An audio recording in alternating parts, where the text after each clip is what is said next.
Coming up on Mountain News this morning, human remains were found in Mingo County last week. And a Harlan District judge announced his resignation to go back and start a private practice. Dedicated to Eastern and Southern Kentucky, this is WYMT Mountain News this morning. Good morning, I'm Olivia Calfee. The time is 6:01 on July 18th. Let's check in with Chief Forecaster Brandon Robinson for a look at your forecast this morning. And Brandon, I guess you could say that these are summer showers, but I feel like in some areas these are some pretty heavy summer showers. Well, they're in kind of intense storms. They're not severe this morning, but I'm going to show you something that I was looking at in Pulaski County just a minute ago. Let's go back to live pinpoint Doppler radar. And again, you see there's a kind of a complex of storms across the region, but we're watching this one down heading into McCreary County now, and you're seeing that there kind of in the Honeybee area. So I guess that is in McCreary County. I thought that was in southern Pulaski County, but it's across the border there. So we're in McCreary County now, Honeybee area, 90 back over toward 27, Wilborg area, Beulah Heights. Now I'm going to show you this. Look at these rainfall rates. That purple is more than was more than 2 inches per hour. Let me fix that back there. It moved a little bit and kind of give you an idea of that. But again, this purple here, let me point back to that and clear all this off here for a second. Sorry about the delay there, but right there in the purple just south of Funston, that is basically, if I can get it to click there, about 2.18 inches per hour. So some heavy rain coming down there in that little band going through parts of McCreary County, scooting over that way this morning. So again, temperatures across the region, we are looking at 60s and 70s out there. Basically 70 in Harlan is the warmest spot left in the region. And as we take you to the forecast there with the First Alert weather app, it's going to be something you're going to need to have handy today, because we're going to be seeing again the possibility for showers and storms back and forth throughout the day. And again, you'll need a way to have those alerts quickly, especially if we get those in. Olivia? All right, thank you, Brandon. Police are investigating after human remains were found in Mingo County, West Virginia. Police say they started investigating when neighbors in the Delbarton area came upon what appeared to be remains on Thursday in a wooded area. The remains were confirmed to be human this morning, and it could take weeks before a positive identification is made. It's always discouraging when you come upon a scene, especially this type, that how ruthless that person had to be in to committed that type of crime and went to that extent.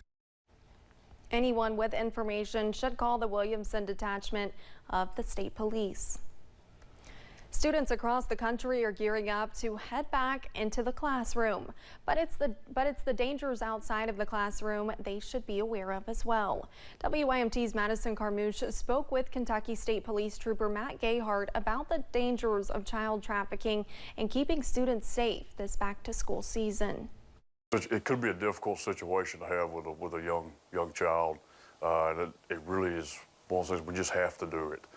We do a lot of school programs and things where we'll go in and teach that part of the education and just teach kids what to be aware about and what to look out for. Kentucky State Police Trooper Matt Gayhart says that parents should educate their students so they know what to look out for when they may be alone. Well, I think it starts with that conversation, just making them aware that it is a possibility and that's something that they need to keep an eye out for. And again, trust their instincts. You know, we all have that gut instinct to telling us that something isn't right or out of the ordinary. And trust that instinct, and if you feel you're in that position or that could be happening, reach out and make sure you call and let somebody know or get out of that situation. Gayhart says it is important that parents talk to their students about trusting their gut in uneasy situations. Again, the biggest forefront is that education and making sure you're having that conversation with the children and they know what to expect and what to look out for and give them the tools to succeed. Even after the situation is handled, students and parents should still report the incident to police so they are aware of any possible issues students may be facing before or after school. Minor flash flooding during the weekend brought up some bad memories and anxiety for people who lived through the historic flooding nearly 1 year ago. WYMT's RJ Johnson has more on what officials at Heinemann Settlement School are doing to ensure they do not have to go through that again. The water in Troublesome Creek has gone back down following flash flooding from heavy rain on Saturday. While the water left behind puddles of mud, it was nothing like the flood of July 2022. During that flood, the Hindman Settlement School sustained damage in 6 of its buildings. Executive Director Will Anderson says they are creating new ways to make sure if a flood were to happen again, they will not have as much damage. When we replace our HVAC systems, we're mounting them up on platforms so that if the same flood were to occur that just happened last year, those units would not get wet.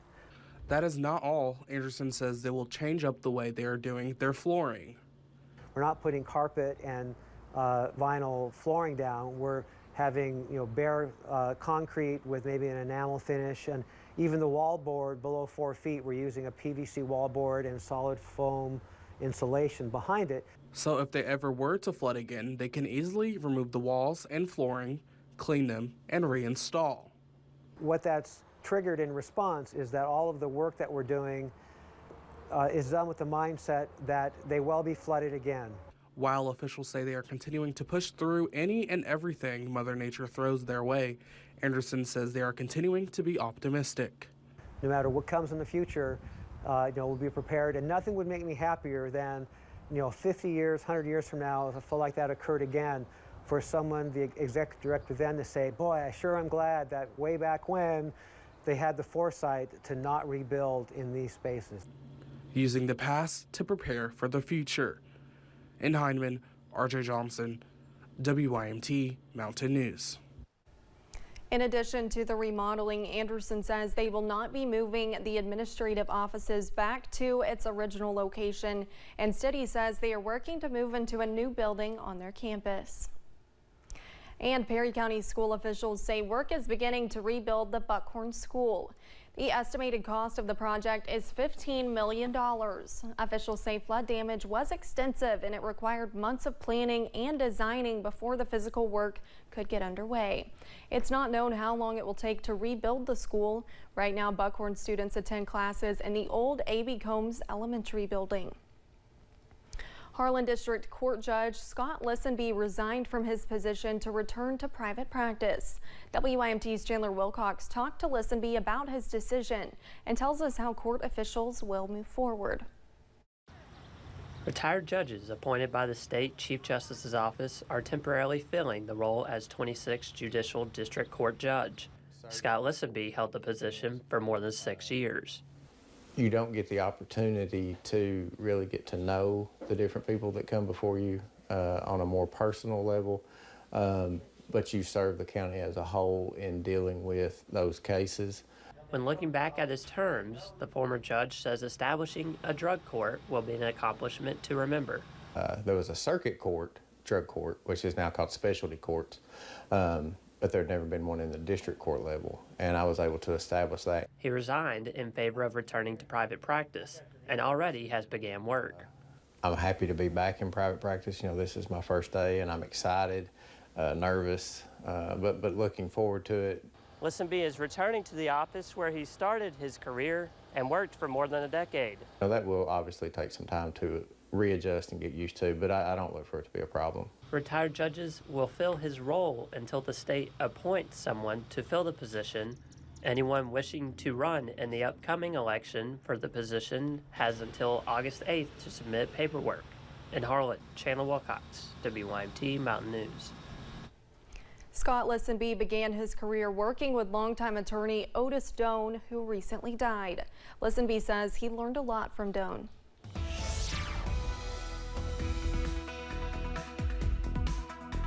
Coming up on 610, we're still focused in on this storm in McCreary County that's got a special weather statement on it. It's one level below basically a severe warning. Strong storm there possible. It's going through the Honeybee area right there along Highway 90, heading over into parts of western Whitley County. It's moving off to the southeast, so this is above Whitley City, but some heavy rain pockets possible with this. Highway 700 there as well.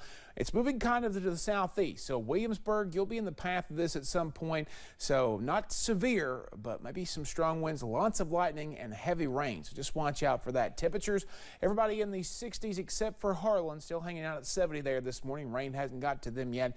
Day planners, scattered chances for showers and storms off and on throughout the day. Not an all-day washout, but a chance for it. All day long, temperatures should top out in the low to mid 80s. Olivia?